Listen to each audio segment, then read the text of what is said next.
இப்போ நம்ம வந்து சிங்கிள் நாட் பின்னிட்டு அந்த வி ஷேப் மாதிரி நம்ம வர மாதிரி பண்ணிட்டோம். அப்படின்னா தான் நம்ம அந்த லீஃப் போட முடியும். அதே மாதிரி நம்ம எவ்வளோ லென்த்து எடுத்திருக்கோமோ அந்த லென்த்துக்கு ஃபுல்லாகவே பின்னிக்கலாம். இந்த மாதிரி இப்போ பிக்சரில் காட்டியிருக்கிற மாதிரி ஒரு வி ஷேப் இருக்குது, ஒரு ஐ மாதிரி ஒன்று இருக்கும், அப்புறம் திரும்ப வி வரும். நான் வந்து ஃபுல்லாகவே வியாகவே போட்டிருக்கேன். அது தேவையில்லை. நம்ம பின்னாடி வந்து அந்த ஐ மாதிரி இருக்கிற இடத்துல வந்து நம்ம கனெக்ட் மட்டும்தான் பண்ணுவோம். வி மாதிரி இருக்கிற ஷேப்பில் மட்டும்தான் நம்ம அந்த லீஃப் மாதிரி ரெடி பண்ணுவோம். இந்த மாதிரி நம்ம எவ்வளோ லென்த்து எடுத்திருக்கோமோ அந்த லென்த்துக்கு நம்ம பின்னிக்கலாம். இப்போ நான் வந்து இது எவ்வளோ லென்த் இருக்கோ அந்த லென்த்துக்கு பின்னிருக்கேன். நான் இப்போ இதை கனெக்ட் பண்ணிக்கலாம்.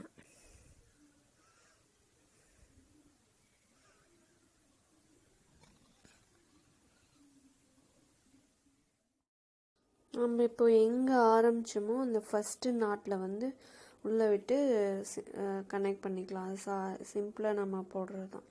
அதுக்கப்புறம் நம்ம கண்டினியூ ஒரு கனெக்ட் பண்ணிவிட்டு நம்ம ஒரு 4 நாட் போட்டுடலாம். 4 நாட் போட்டதுக்கப்புறம் இப்போ நான் சரியாக காட்டலை. இன்னும் கொஞ்சம் நேரம் நீங்கள் ஸ்கிப் பண்ணி பார்த்தீங்கன்னா உங்களுக்கு புரியும். 4 நாட் போட்டுட்டு நம்ம அந்த வி ஷேப் இருக்கு இல்லையா, அதில் ஒரு காலில் வந்து நம்ம இப்போது பெட்டல் பாதி பெட்டல் போட போகிறோம். அந்த லீஃப் மாதிரி இருக்கிறதுல பாதி போட போகிறோம்.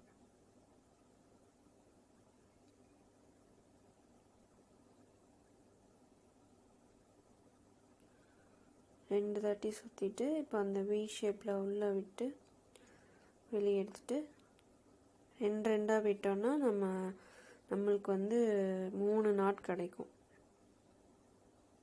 அதே மாதிரி நம்ம 4 தாட்டி போடணும்.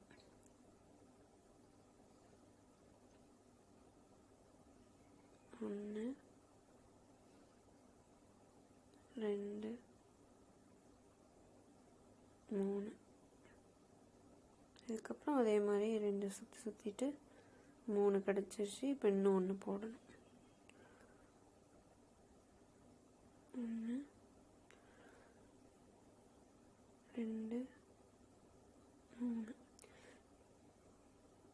இப்போ சிங்கிள் நாட் 1 போட்டுட்டு அதுக்கப்புறம் அந்த வி மாதிரி இருக்கிறதுல இன்னொரு காலில் போட போகிறோம். நம்ம முதல்ல போட்டது வந்து இந்த மாதிரி நம்ம பாதி லீஃப் மட்டும் கிடைக்கும்.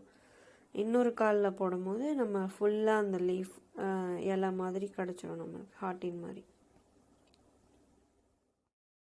இப்போ இன்னொரு பக்கம் போட்டுட்டு நான் உங்களுக்கு காட்டுறேன் எப்படி இருக்குன்னு.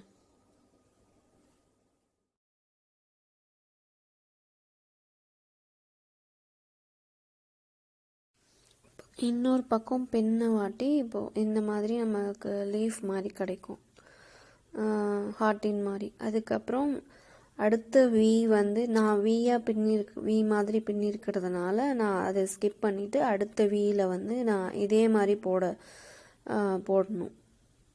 நீங்கள் ஒரு வேளை நீங்கள் வி ஒரு ஐ அந்த மாதிரி போட்டிருந்தீங்கன்னா அந்த ஐயை விட்டுட்டு திரும்ப அடுத்த வியில் வந்து நம்ம இப்போ போட்ட மாதிரி நம்ம போடணும். இந்த மாதிரி தான் இருக்கும். நம்ம ஸ்கிப் பண்ண அந்த கேப்லாம் தெரியாது. கண்டினியூவாக அந்த லீஃப் அப்படியே கண்டினியூவாக வரும். இதே மாதிரி நம்ம ஃபுல்லாக பின்னிக்கலாம். அந்த நம்ம ஸ்கிப் பண்ண கேப் வந்து எதுவுமே தெரியாது. இந்த மாதிரி கண்டினியூவாக லைனாக அந்த லீஃப் இருக்கிற மாதிரி இருக்கும். இதே மாதிரி நம்ம ஃபுல்லாக எல்லா அந்த வி ஷேப்லேயும் நம்ம பின்னிட்டோன்னா ஒரு லைன் முடிஞ்சுது. அதுக்கப்புறம் அடுத்த லைன் நம்ம எப்படி போடுறது அப்படின்றத நம்ம பார்க்கலாம்.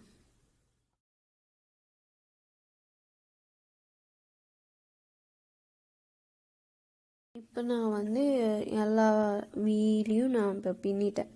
நம்ம நடுவில் ஸ்கிப் பண்ண இல்லையா, ஒரு வி பின்னிட்டு ஒரு வி ஸ்கிப் பண்ணிவிட்டு ஒரு வீயில் பின்னுவோம். ஆனால் வந்து அந்த ஸ்கிப் பண்ண கேப் வந்து இதில் தெரியாது. கண்டினியூவாக வந்து அந்த லீஃப் வந்து கண்டினியூவாக இருக்கிற மாதிரி இருக்கும். நம்ம அடுத்த லைன் பின்னும் போது நம்ம அந்த 2 லீஃப்க்கு இடையில நம்ம அடுத்த V போடுவோம்.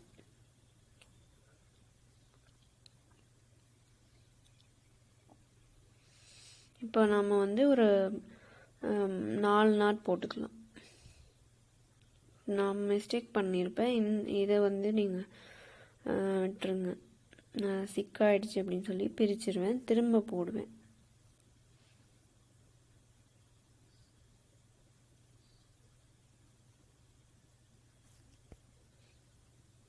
திரும்ப நம்ம ஒரு 4 நாட் போட்டுக்கலாம். போட்டுட்டு நம்ம ஃபர்ஸ்ட் லீஃபை விட்டுடலாம். விட்டுட்டு 2 லீஃப்க்கு இடையில அப்புறம் பின்னி இருக்கிறதுலேருந்து ஒரு லீஃபை விட்டுருவோம். ஒரு லீஃப் விட்டுட்டு இங்கே நம்ம வந்து ஒரு V போட போகிறோம். இது எப்படி வரும்னா, நம்ம மேலே பின்னும் போது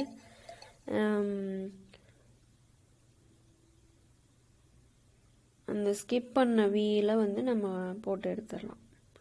அடியில் இருக்கும் அந்த லீஃப்க்கு 2 லீஃப்க்கு இடையில வந்து அடியில் V இருக்கும், அதில் நம்ம போட்டுக்கலாம்.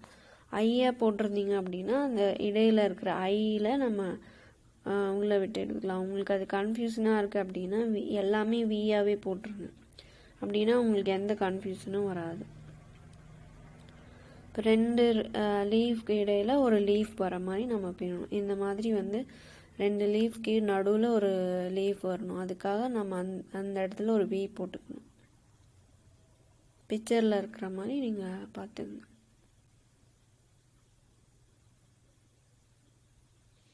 இதே மாதிரி நம்ம முதல்ல பின்ன மாதிரியே ஃபுல்லாகவே V பண்ணிடலாம். 2 லீஃப்க்கு இடையில் ஒரு V வரும். அதுக்கப்புறம் ஒரு அடுத்தது V போடும் போது அடுத்தது லீஃப்க்கு நடுவில் வரும். நீங்கள் வீடியோவை பார்த்தீங்கன்னா தெரியும்.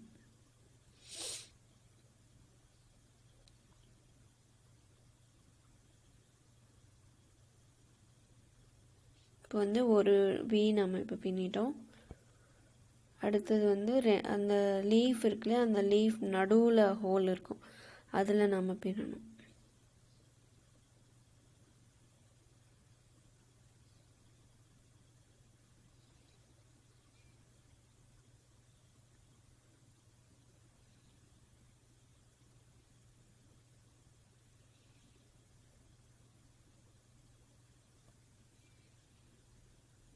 அதே மாதிரி நீங்கள் கண்டினியூவாக பின்னிக்கலாம்.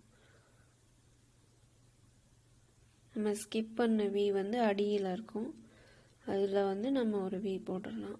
அதுக்கப்புறம் அந்த லீஃப்க்கு நடுவில் இருக்கிற ஹோலில் போடணும். பிக்சரை நீங்கள் நல்லா கவனிச்சிங்கன்னா உங்களுக்கு புரியும். அதே மாதிரி ஃபுல்லாக பின்னிட்டு அடுத்த ரோ வந்து நம்ம லீஃப் பின்ன ஆரம்பிச்சிடலாம். இது என்னால் ஒரே வீடியோ போட முடியாதுன்றதுனால 4-5 வீடியோவாக போட்டிருக்கேன். கண்டினியூவாக நீங்கள் பின்ன நீங்கள் ஒவ்வொரு வீடியோவாக பார்த்துக்கலாம். இல்லை நீங்கள் ஃபுல்லாக பார்த்துட்டு கூட பின்ன ஆரம்பிக்கலாம்.